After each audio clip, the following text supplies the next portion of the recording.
اکبر بگٹی نے قتل کر کے مار کے ڈیرہ بگٹی سے نکال کر پھیلا دیا ہے پورے پنجاب میں اور سندھ میں اور ان کی زمینوں پر قبضہ کر لیا ہے. کیونکہ ہوتا یہ تھا کہ وہ اس علاقے میں سارا سرداری نظام ہے. سرداری نظام کا مطلب ہے کہ وہاں پہ گورنمنٹ کی آفیشلی کوئی ریٹ نہیں ہے, وہاں جو کچھ ہوگا سردار کی مرضی سے ہوگا. یہاں تک کہ اگر لوکل پولیس لیویز جسے کہتے ہیں وہ بھی بھرتی کی جاتی ہے تو اس کی تنخواہیں پہلے سردار کو جاتی ہیں, سردار اس میں سے اپنا حصہ رکھتا ہے اور باقی پیسے وہ اپنی لیویز کو دیتا ہے. اور اس علاقے سے سوئی کی گیس نکلتی ہے اور باقی وہاں پہ لوگ کہتے ہیں کہ سوئی میں ترقی نہیں ہوئی, لوگ کہتے ہیں ڈیرہ بگٹی پسماندہ ہے. اس وجہ سے پسماندہ ہے کہ پوری ریاست پاکستان کو پچھلے کئی سالوں سے, دہائیوں سے ہوسٹیج کیا ہوا تھا, یرغمال بنایا ہوا تھا نواب اکبر بگٹی اور ان سرداروں نے.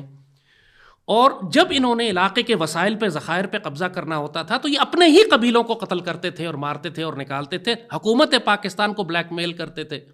اگر اکبر بگٹی پہ آپ سختی کریں تو یہ گیس پائپ لائنیں اڑانا شروع کر دیتے تھے تاکہ بلیک میل کرنے کے لیے پورے پاکستان کی گیس بند ہو جائے. تو احمدان بگٹی نے مجھے بتایا کہ جی اکبر بگٹی نے ہم سے بہت ظلم کیا ہوا ہے, ہم بھی تو بلوچ ہیں, ہم بھی تو بگٹی ہیں, ہمارے بھی تو بلوچوں کے حقوق ہیں. تو جب جنرل مشرف اتنا بلوچستان کے لیے کر رہے ہیں تو کم از کم اتنا کرے کہ ہمارے وظیفے اچھے لگا دیں, ہمارے پیسے اچھے لگا دیں کہ ہم بھی ایگزائل میں, ہم بھی جو دربدر ہوئے میں گزارا کر سکیں. یہ میرے پاس وہ رپورٹ لے کر آیا. تو میں نے یہ ساری رپورٹ بنا کر میں نے احمدان سے پوچھا کہ اگر ہم آپ کو واپس ڈیرہ بگٹی میں آباد کر دیں تو کیسا رہے گا. تو احمدان حیران ہو گیا, کہتے یہ ممکن ہے صاحب, کر سکو گے؟ میں نے کہا انشاءاللہ میں ضرور, کیوں نہیں, اس بات کو میں اوپر بھیجوں گا اور اللہ نے چاہا تو یہ بات کو مانی جائے گی. اور آپ سارے لوگ 15-20 ہزار جو عورتیں, مرد, بچے, بوڑھے جو ذلیل ہو رہے ہیں پچھلے 20 سال سے, ان کو ہم لے جا کے دوبارہ اپنے گھروں میں آباد کر دیں گے. اس نے کہا جی اکبر بگٹی ہمیں قتل کر دے گا. میں نے کہا اکبر بگٹی سے ہم تمہاری حفاظت کریں گے انشاءاللہ.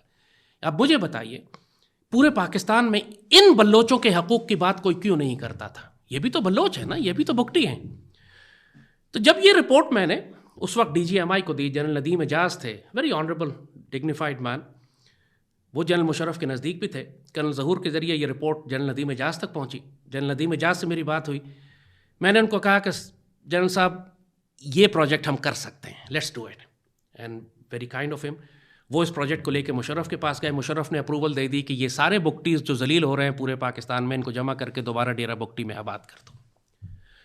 اب جب یہ بات اکبر بگٹی تک پہنچی تو اکبر بگٹی نے بغاوت کر دی.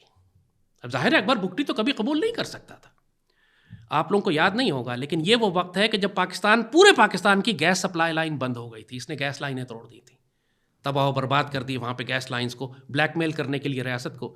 چودھری شجاعت اور مشاہد حسین اور یہ سارے لوگوں نے مشرف پر پریشر ڈالنا شروع کر دیا کہ اکبر بگٹی کی بات مان لیں, کسی صورت میں ان ایگزائل بلوچوں کو دوبارہ لا کر آپ نے ڈیرہ بگٹی میں آباد نہیں کرنا.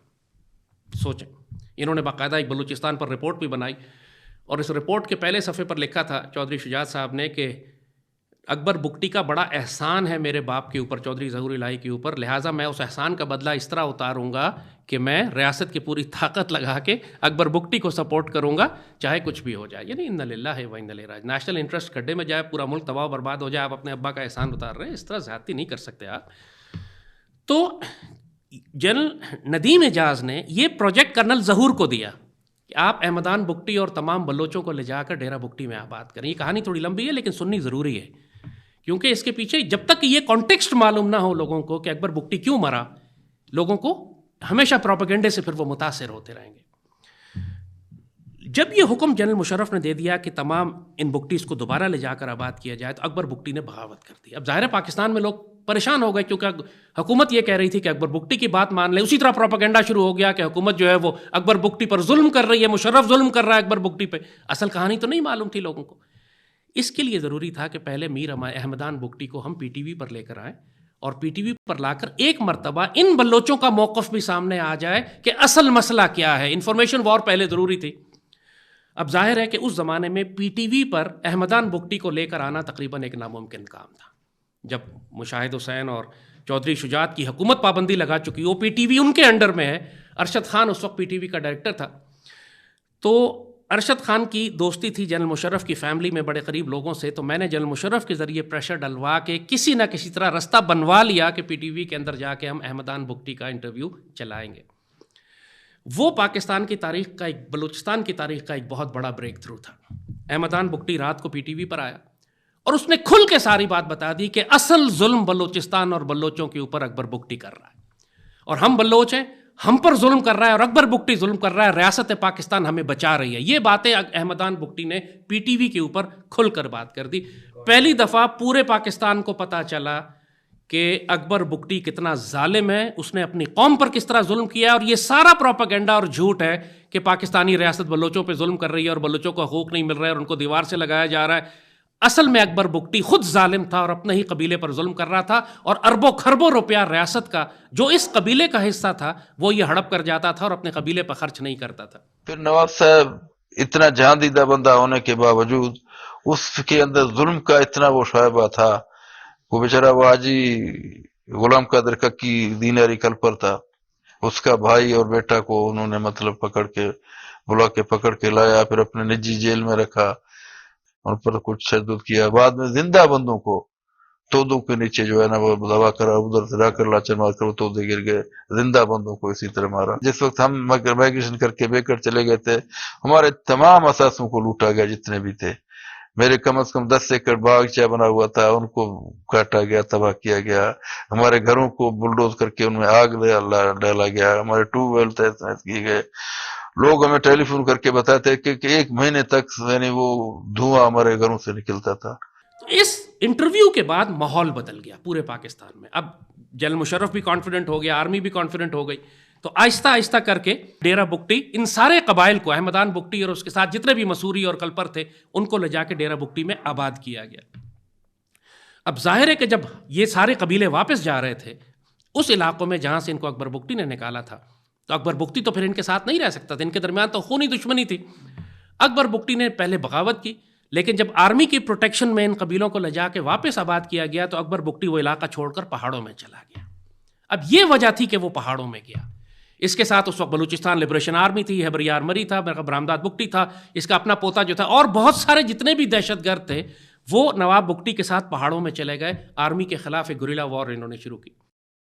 یہ جو بلوچ قبیلے تھے انہوں نے ہم سے کہا کہ جی آپ اکبر بگٹی کو سزا مت دیں. یہی انہوں نے ہمیں مشورہ دیا. انہوں نے ہمیں کہا کہ آپ اگر اس کو سزا دیں گے تو یہ پروپیگنڈا پھیل جائے گا کہ آرمی نے بگٹی کو مارا. آپ ایسا کریں، اکبر بگٹی کو گرفتار کر کے ہمارے حوالے کر دیں. کتنا لاجیکل بات ہے. انہوں نے کہا جی ہم اپنے قبائلی جرگے کے مطابق فیصلہ کریں. یہ بات اکبر بگٹی کو بھی پتہ چل گئی. اب اکبر بگٹی کو پتا تھا کہ اس کے پاس اب بچنے کے لیے کوئی راستہ نہیں ہے. اگر وہ آرمی سے گرفتار ہو جاتا ہے تو آرمی پکڑ کے اس کو احمدان بگٹی کو اور بگٹی قبیلے کے حوالے کر دے گی اور وہ اس کو ٹرائل کر کے جو مرضی کریں اس کے ساتھ. اس نے پریفر کیا کہ یہ ذلت برداشت کرنے کے بجائے میں خودکشی کر لیتا ہوں. اکبر بگٹی کی لوکیشن ٹریس ہوئی ایک غار کے اندر. اب اس غار کے اندر وہ موجود ہے. آرمی نے اگر اسے قتل کرنا ہوتا تو باہر سے ہی میزائل مار کے پورا غار گرا دیتی. وہ آرمی کو ضرورت ہی نہیں تھی اپنے آفسر اندر بھیجنے کی. ایس جی کے 5 آفسرز اور جوانوں کو اندر بھیجا گیا. لیفٹیننٹ کرنل گئے، میجر گئے، کیپٹن گئے، تمام ایس جی یونٹ کی ٹوٹل کمانڈ اندر گئی بڑی عزت سے اس کو باہر لانے کے لیے، اس سے نیگوشیٹ کرنے کے لیے کہ سردار صاحب آپ باہر آ جائیں، ہم کچھ نہیں کہیں گے آپ کو ہم لے جا کے آپ ہمارے مہمان ہوں گے وٹ ایور. لیکن اکبر بگٹی کو یہ معلوم تھا کہ میں ان کے ہاتھ اگر گرفتار ہو گیا تو یہ مجھے میرے قبیلے کے حوالے کر دیں گے. اس نے آلریڈی اپنے غار میں بارودی سرنگ لگائی ہوئی تھی. یہ آفسرز اندر گئے ہیں، اس نے دھماکہ کر لیا، پورا غار بیٹھ گیا. یہ 5 افسر شہید ہو گئے، وہ بھی کتے کی موت مارا گیا، خودکشی کر کے حرام موت مرا. اب مجھے بتائیں اس کو آرمی نے قتل کیا یا اس نے آرمی آفسر شہید کیے؟ اس نے آرمی آفسر شہید کیے. دنیا میں طوفان کھڑا ہو گیا. اب چونکہ میں اس وقت راولپنڈی میں تھا، جیسے ہی اکبر بگٹی ہلاک ہوا